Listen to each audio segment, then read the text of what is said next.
Hello, Intactivists. I am about to go release this series on Foregen.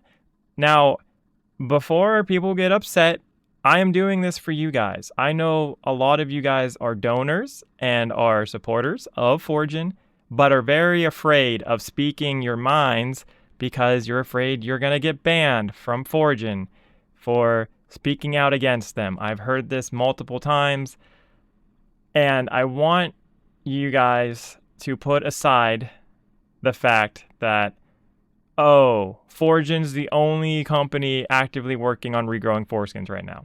Like, that is what's going to make this video all the more important, is that keep that in mind. If this is the only company working on regrowing foreskins, then you should definitely hold them way more accountable than you would any other company, even if they try to ban you or whatever they threaten you with.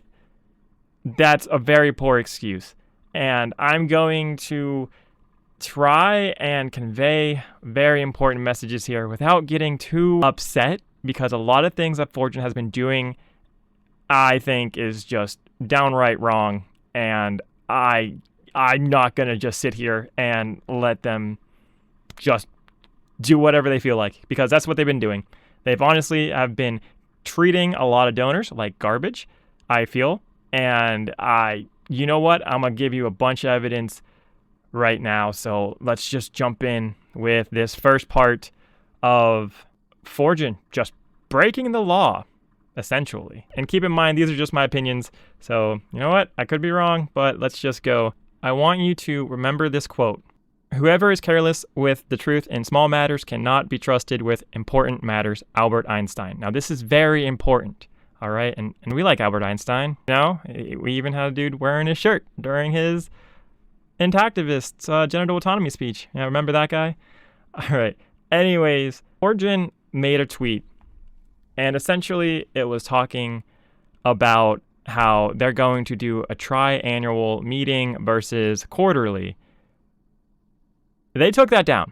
They took the tweet down and they brought it on their Discord. Now, granted, I can't show the tweet because they deleted it, but I did get 4 other people to confirm they did tweet it. It happened and it's gone. Sorry, I can't provide that evidence for you. But however, though, all right, guys, this is why this is a big problem. So this here is their Foregen donation page. So whenever you donate, you go ahead and you get these tiers. It says choosing a recurring donation gives you benefits. No asterisks, no nothing. It gives you benefits. If you look, the higher you go, the more benefits you get. That makes sense. Now here's the problem. Whenever Foregen decides willy-nilly to completely break their promise, like, this isn't even breaking a promise. This is like, hey, you bought a trampoline at Walmart or whatever, and you paid the money and they just didn't deliver. And maybe you're like, oh no, that's like a tangible thing. This is like a service. Okay, so that's like paying for therapy, and then you give your therapist money up front and then she just never shows, or he never shows. That's literally the problem with this. And if you can see here that, well, if you give $25 a month, you do get access to the official Foregen Discord server. All right. You get the chemist tag. Fantastic. You get the early newsletter, and you get an invitation to official conference calls regarding organizational updates. Now that's awesome. But the issue is to get the quarterly calls, you don't pay $50, because $50 is the exact same thing as $25, except for the Discord tag changes. You have to pay $100 a month. So look, invitation to small voice conference with Foregen executives every 3 months. So you're paying an extra $75 to go and get what was promised to you. Like, this was promised to you. This isn't like oh, hey, no big deal. You know, you could have just gave us $25. You know, like, whoops, you have to pay an extra $900. You paid an extra $900 for a service that Foregen decided, you know, we're not obligated to actually give you anything. And I know we said we're going to give you 4, but we're going to do 2 because, you know, we just don't care. I mean, that's the only way I can see it. They just don't care at all, because that is just complete disregard for the donors. How else can you guys see that besides that? Like, you promised something, you promised benefits.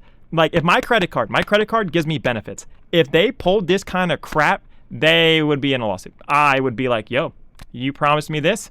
I paid for this. And where's my 3% back? Like, I'm just confused why you're paying $225 to go get invited to a small voice conference with Foregen executives every 3 months. How I did that math real quick is if you take $25, right, to get in the normal conference calls, that's a $75 extra. Times it by 12, you get 900. Divide that by 4, it's 225. And they only did 2. So they only gave you 2 and they promised you 4. So that means that, hey, you paid an extra $450. That is such a problem. Like, and don't worry, guys. And you're like, Potts, why are you getting so mad? Why are you getting so upset? I'll show you why I'm getting so upset. So, you know what this is called? This is called fraudulent inducement. That is what this is called. This is called that. All right. It's a legal claim often raised when a person has been tricked or defrauded into entering into a contract or transaction. I feel like they promised you things. Did they not promise you services that were not rendered? I mean, I don't have a degree in law or anything. I'm just a silly VTuber. But, I just feel like this is a no-brainer. I don't know. I'm not giving you any legal advice here. I'm just saying that this is ridiculous, but don't worry if you want to hear the defense that Ryan told. This is what he said on his Discord. He didn't tweet this to where everybody could see them. Actually, they deleted the tweet so people would have to go through the donation process to realize, oh, wait a second, I paid all this money and you're not giving me my services that was promised. So that's probably why I think they deleted the tweet. I don't know why else they would delete the tweet. I mean, besides just trying to get people to donate and be under the false pretense that, yeah, we're giving you benefits. Totally. Yeah, we're going to give you all these benefits, that we're promising.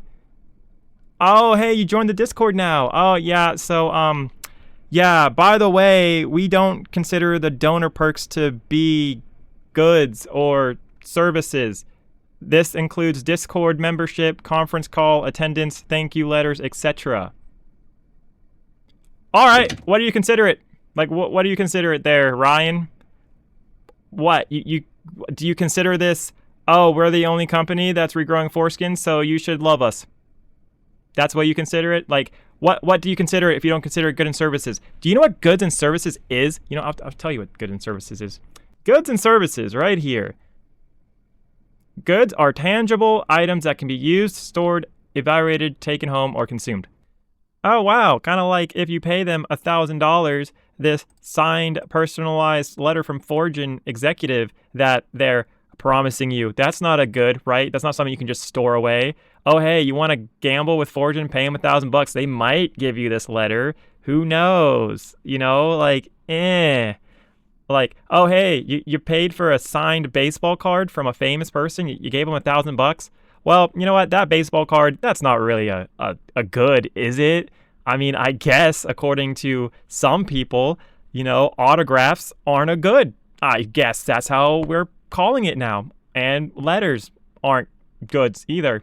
So, on the other hand, services are intangible properties where the service receiver does not obtain anything tangible or ownership. Examples of services include legal advice, house cleaning, and consulting services. Now, I would argue that you meeting with Foregen for your quarterly meeting is definitely a service. It is a service for your well-being. A lot of activists say, oh, I need Foregen, or I'm going to harm myself. I need Foregen, or I would just not do anything. I need Foregen because X, Y, and Z. So a lot of ways Foregen provides hope. And this hope blatantly just lied to you and said, yeah, whatever, we did 2 this year. Check this out, guys. We're gonna do 3 this year, so when we only do 2, if, history repeats itself, we didn't lie to you so bad. We only lied to you like a little bit. We were only 1 meeting off versus 2 meetings off. Like, guys, why is this acceptable? How is this acceptable? Like, guys, once again, like, don't trust people or organizations with big matters when you can't trust them with small matters. That's what Albert Einstein said. And I think that might be pretty good. You know, not investment advice or donor advice or whatever, but I'm just saying it just doesn't seem to make that much sense to me that people are okay with this. Like, look how many thumbs up that got. They got so many thumbs up. Like, yeah, this is good. Like, what? If you were wondering who Ryan Jones is the Chief Operations Officer at Foregen. So that means, I'm assuming by the name Operations Officer, that all the operations of Foregen goes through him. So since the operations go through him, I guess he calls the meetings or something. I'm assuming so. So yeah, so Ryan Jones definitely knows what's going on in on this matter. This is not some random person on Discord that's just saying random stuff, just in case you guys are going to be like, oh, Potts, it's just some random guy. Nope, it's definitely Ryan Jones, the Chief Operations Officer from Foregen. I don't understand why this is hard to hold a meeting. Like, honestly, it's Potts does it once a week on Discord. It's really easy just to hold a meeting, and I think their meetings take place on Discord. And yeah, I don't get it, guys. What else would you define your stuff as besides a service? Like, seriously, how is none of this considered a service? Like, this is a service. Like, all of this is. Like, oh, getting access to official Foregen Discord, that's a service. People are taking their time to moderate and serve people on their Discord server. Oh, hey, you have early news access. You got to make a newsletter, and you got to give it to them before the normal people that don't pay for this, right? Like, that's a service. How is that not a service? Ryan, how is this not a service? Like, how? Like, I don't know why people are not, like, super mad right now. Like, I mean, I know there are very upset people, and I totally understand why you're upset. I'm infuriated for you guys. I am so mad for you guys. And just the fact that Foregen took down the tweet because, oh, this might look bad, or, oh, hey, we still want people to donate, so let's just hide it in Discord. Like, that's the only way I can see it. I don't know. I hope Foregen replies to this. And guys, I wish this was as bad as it got with Foregen, but it gets so much worse. Please let me know down in the comments what you guys think. And before you get all angry, think about the fact that Foregen's your only shot. And if they keep running their business like this, how much of a shot do you truly have at actually achieving your goal of foreskin regeneration? Like, really, be honest with yourselves. Like, how likely are you to get foreskin regeneration, like fully functioning and everything else they said, and not, oh, well, we were going for 100%, good, but we got, 50% the nerves back. And, but this is good though, because we were actually expecting 25%, but we just didn't tell you. We just told you 100%. So this is good news. This is good news that we got 50% and not just 25%. Because, you just couldn't handle that. Obviously, they didn't say that, but I'm just projecting out on how they manage their own company. But guys, I guess we're going to stop here, and I will see you guys next week on another segment of Foregen. All right, guys. Anyways, thank you for watching. Bye.